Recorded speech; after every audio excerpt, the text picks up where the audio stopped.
नमस्कार. ई-पी-एफ-ओ pension rule कर्मचाऱ्यांच्या खात्यात ई-पी-एफ-ओकडून दरमहा ₹7,500 जमा करण्यात येणार आहे. तर ई-पी-एफ-ओ संदर्भातील आपण संपूर्ण बातमी आपण आजच्या व्हिडिओमध्ये जाणून घेणार आहोत.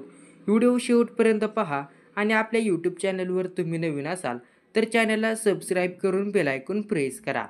तर मित्रांनो, कर्मचारी भविष्य निर्वाह निधी संघटना म्हणजेच ई-पी-एफ-ओने त्यांच्या ग्राहकांसाठी आनंदाची बातमी दिली आहे. ई-पी-एफकडून कर्मचारी पेन्शन संदर्भात मोठी अपडेट देण्यात आली. सर्व ई-पी-एफ-ओ खातेदारांना सरकारकडून दरमहा ₹7,500 दिले जाणार आहेत. सरकारकडून ही केलेली घोषणा खासगी नोकरी करणाऱ्यांसाठी वरदानच ठरणार आहे. मात्र ई-पी-एफने दिलेली ही रक्कम ठराविक कालावधीपर्यंत काम केलेल्या कर्मचाऱ्यांनाच मिळणार आहे.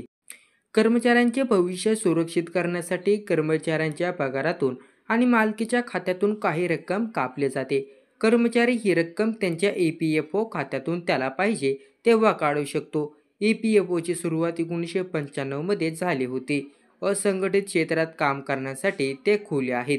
तर कोणत्या कर्मचाऱ्यांना मिळणार ₹7,500? कर्मचाऱ्यांच्या खात्यात ई-पी-एफ-ओकडून दरमहा ₹7,500 जमा करण्यात येणार आहेत. पण हे कर्मचारी कोण असणार आहेत याबद्दल जाणून घेऊ. ज्या कर्मचाऱ्यांनी किमान 23 वर्षे सेवा दिली असेल त्यांनाच यासाठी प्राधान्य दिले जाणार आहे. त्यामुळे या नियमात 23 वर्षांची सेवा बंधनकारक आहे. ई-पी-एफ-ओकडून दिली जाणारी ही रक्कम स्वतंत्रपणे दिली जाणार नाही, तर कर्मचाऱ्यांच्या पी-एफ खात्यातच जमा केली जाणार आहे. आगामी काळात कोणताही कर्मचारी केवळ ए-टी-एममधूनच ई-पी-एफचे पैसे काढू शकणार आहे. ही रक्कम कर्मचाऱ्यांच्या खात्यात पेन्शन रक्कम म्हणून जमा केली जाईल याची नोंद घ्या.